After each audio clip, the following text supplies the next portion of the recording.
itsura ko. Good morning. Nagpapahinga lang ako saglit. Nag-work na ako kanina pa since 7:30 pa lang. Mag 11:30 na. At ang lakas pa rin ng ulan sa labas. Ulan ng ulan ngayong Monday. Naka-scarf nga ako kasi pag wala, nalalamigan yung lalamunan ko. So masakit. So, bibili lang ako ng ulam sa karinderya mamaya-maya ng konti. May binibilang kami dito. Actually, yung karinderyang yun, bus stop yun dyan sa bypass. Mas marami kasing choices ng ulam. Kaya gusto namin bumibili. Ang ano nga lang, nagkukotse pa para bumili ng ulam. Medyo malayo hindi kaya ng bike. Kasi dyan pa siya sa bypass. May araw naman. Pero umuulan. Umaaraw, umuulan. Ang lalaki na ng papaya. Pero hindi pa hinog. Ayan. Yung mangga, ang lalaki na rin. Mamaya pakita ko sa inyo. Tatakpan ng papaya. Hindi ko pala naibalita sa inyo. Si Ashley, nakarating dun sa kabilang bakod. Yan, taas-taas ng bakod yun. Tapos nyaw-nyaw siya ng nyaw-nyaw. Sinubukan kunin ni Paul. As in, nilagyan niya ng parang tali kung saan pwedeng kumapit si Ashley. Tsaka, ano ba yung mga nilawit niya dun? Pero hindi na nakabalik si Ashley. Sa ibang na yan, property, hinahanap ni Paul kung paano pumasok dun. Hindi niya makita. Tapos minsan bumabalik si Ashley, nagpaparamdam. Pag nakikita ni Paul, mataba naman daw. So hindi namin alam kung may nagpapakain o naghahunt siya. Oo, baka naghahunt yun dun kaya mataba. So yun, wala na si Ashley. Hindi siya makabalik. Ewan ko ba. Nakapunta siya dun pero hindi siya makabalik. Pero buhay naman siya. Minsan yun nga, nandyan siya. Anyway, yun lang. Binalita ko lang sa inyo. On the way na ako para bumili lang ulam. 11:45. Kain. Pagkabalik, kain lang. Tapos back to work. Hanggang alas 2 yung work ko. Tapos pag kulang pa, mamaya 6 o'clock mag-work pa ulit ako.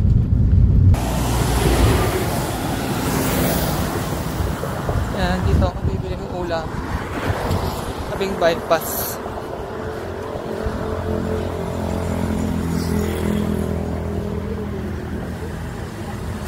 So, yan yung mga nabiling ulam, okoy. Yung okoy nila ngayon ay hipon. Last time kasi, parang puso ng saging. Tapos, ampalaya with egg, tsaka tulingan. Ginataan. Ano yung bibigay? Hinihila ako. Walking na. Sanay na yung uwihi dito sa labas. Dali.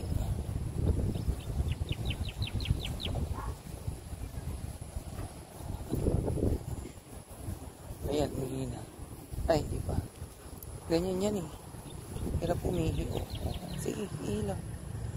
Ayan, dito yan. Dito kami nag-walking. Ayan lang yung bahay. Hapon na naman. Pag after walking, si Paul nagpapakain, tapos tatrabaho ako. Tapos, pahinga-pahinga na. May pa rin ako. Ubo. Ay, nakatingin sa amin yung baka. Ang kami habulin.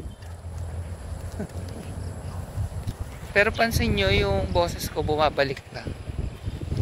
Nakakatulong siguro yung honey. Sarap naman ang tulog ng mga yan.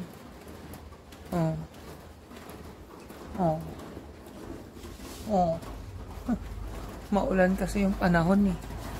Buong araw, buong week nang umuulan actually.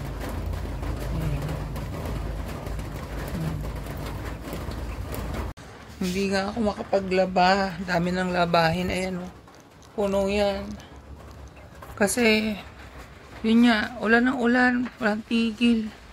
At di ba sabi ko sa inyo si Ashley nawawala, bumalik na siya. Wait lang.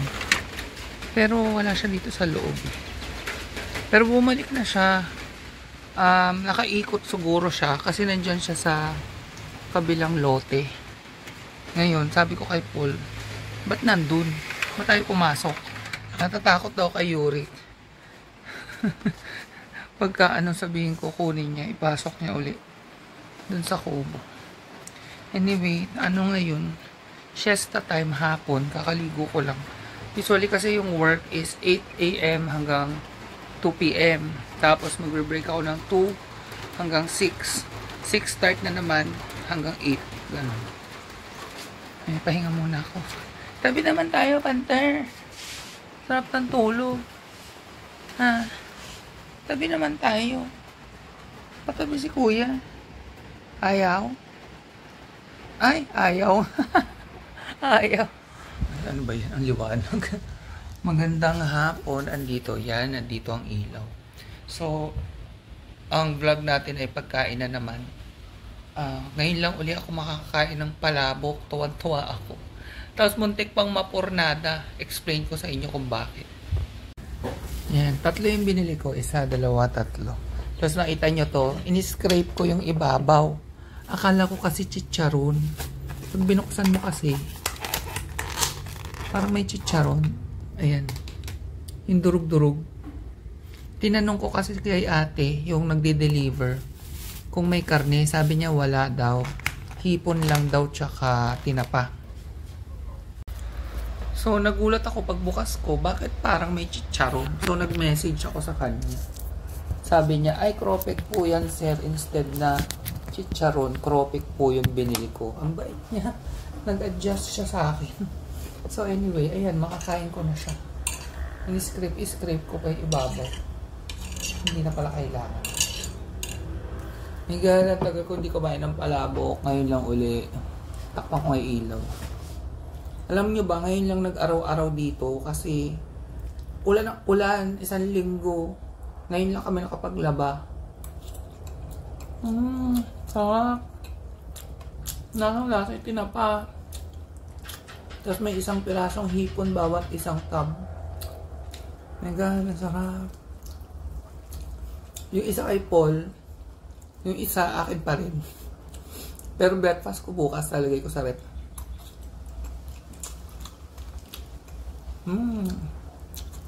Sarap ng palabok. My God.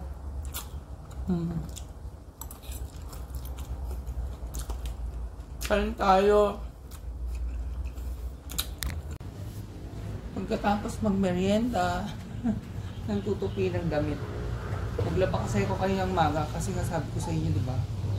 Ngayon lang naging maaraw. At tuyo agad. Nakapuwa. Pinagbigyan kami. Sana naman tuloy-tuloy na yung pag-araw. Thursday na ngayon. Bisang araw.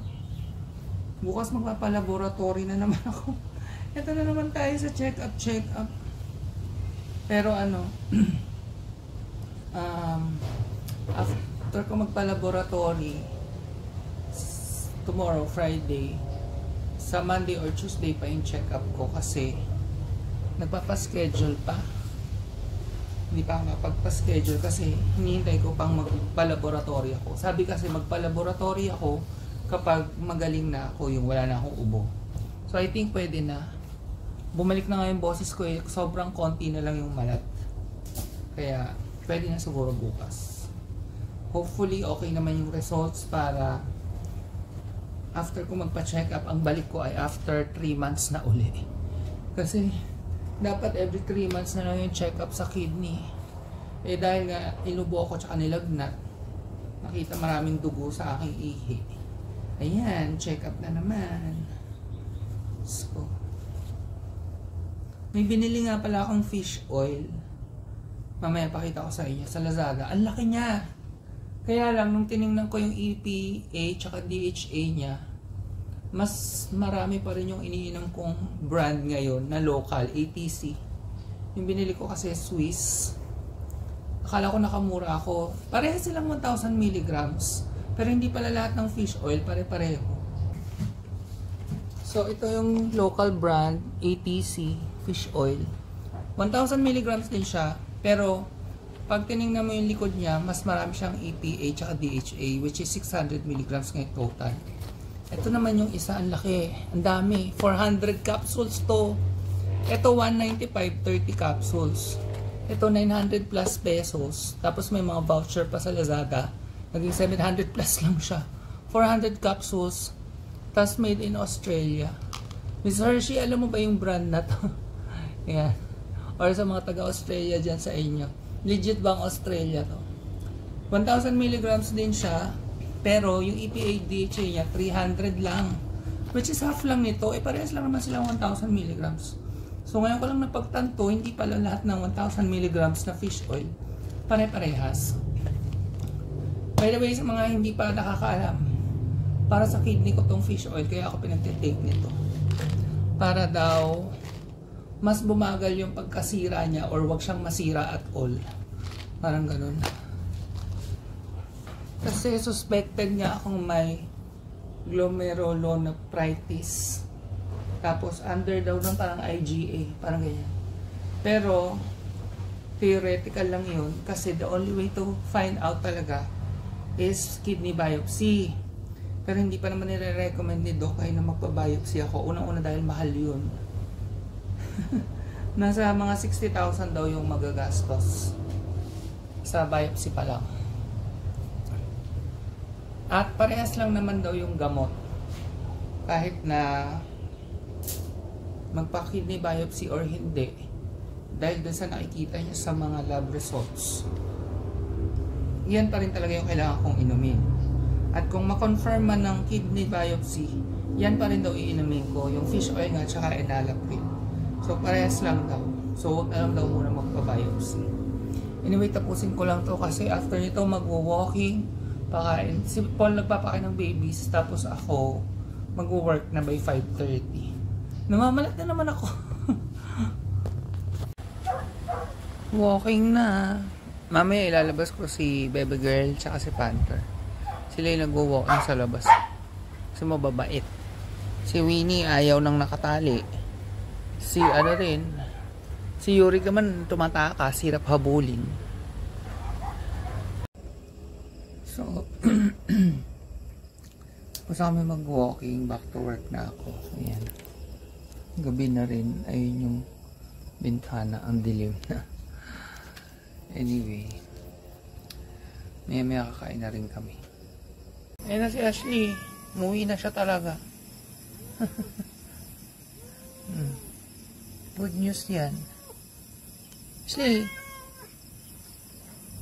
ayan makita. Yung ingay ni Yuri. Oh, ayun. Ayun kasi si Ashley sa taas. Balik na naman ng mag-best friends.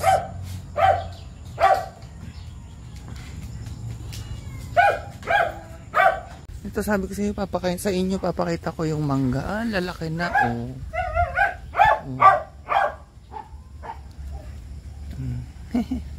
Hindi masyadong marami yung bunga. Pero pwede na. Oh, si Bailey. Free lang siya dyan. Nagpuputik. Ang putik-putik mo na. Oh, oh. Ayan. Ang dami kasing nalagas pero may maliliit pa. Oh. Nung malakas yung hangin, yung maliliit na lagas. Ito yung papaya. Dami ng papaya. Diyos ko. Dami pagkain si Bailey. So, mag-work na uli ako. And tuwan-tuwa ako kasi may isa pang palabok. Kakape. Naka-scarf ako kasi nilalamig pa rin yung lalamunan ko. Tingnan nyo pa, uso pa rin.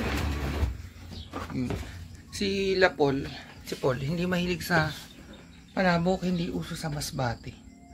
Kumain naman siya pero hindi niya naubos. Yung tira kay Ashley. Samantalang ako paborito ko yan. May kakain na ako. Kain tayo, oh. Hingitin ko muna kayo. Pero syempre, hindi ito yung super special. Pero medyo special na rin kasi may hipon. Palambok.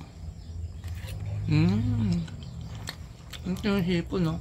Binalatan ko. Sarap. Tapos may tinapa siya. Kung pwede lang kumain ito araw-araw. Pero masama din kasi baka may hebela naman ako sa hipon. Kain muna ako tapos mag-work na ako. Magandang hapon. Pagkatapos ko lang mag-work, naligo lang ako. Tapos ngayon, punta na tayo ng hospital. Magpapa-laboratory exams na naman.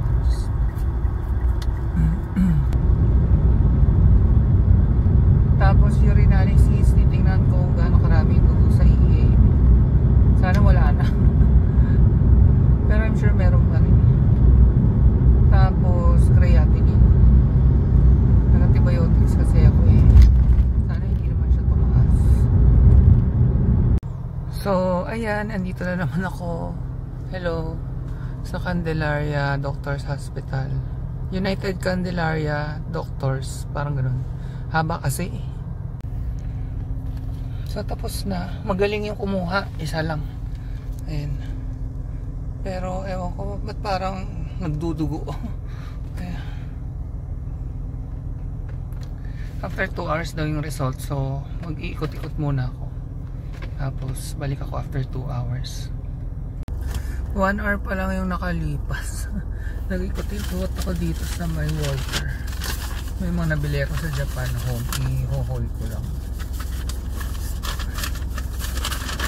Mga ano lang ito, pang linis.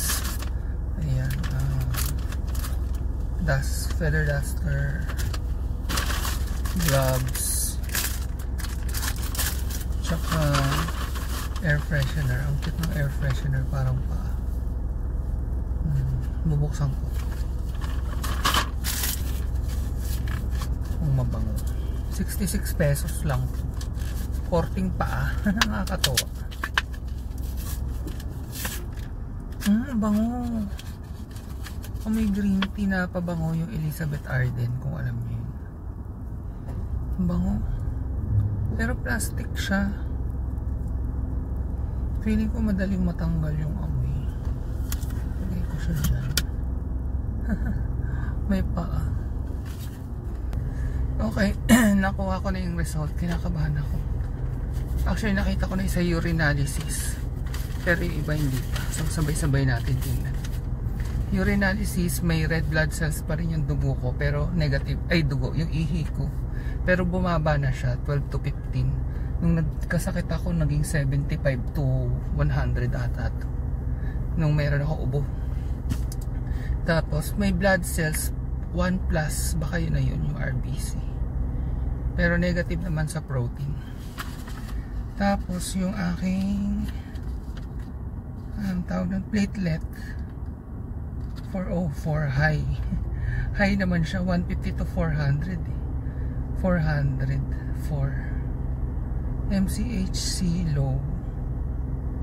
Kung ano man yun. Monocytes tsaka eosinophils high din. Ano kaya yun? Kaya mataas yun. Yung eosinophils 4.5, dapat 1 to 4 lang. Yung monocytes naman 2 to 6, 7.6. Taas. Creatinine 0.8. Okay. Yes. Ang normal ay 0.5 to 1.7 dito sa Candelaria Doctors ha.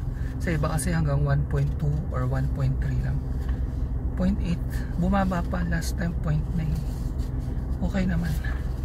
So ang ano ko lang talaga yung ihi ko. Tsaka sa CBC ko mataas yung monocytes tsaka eosinophils. Bakit kaya ganun? Tatanong ko na lang kay Doc. Ang taas ng monocytes ko. Hanggang 6 lang dapat, 7.6. Yung eosinophils medyo okay, 4.5 lang. 4 yung ano, 0.5 lang yung tinaas. Yung platelet 4 yung tinaas. Yung MCHC 32.9 dapat 33, so 0.1 lang naman yung binago. Ano kaya kaya itong sa monocytes saka eosinophils. Ba't kaya ganun?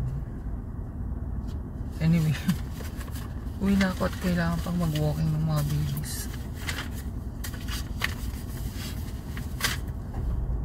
Bahay na ako. Walking si baby. Aray, di ka makita.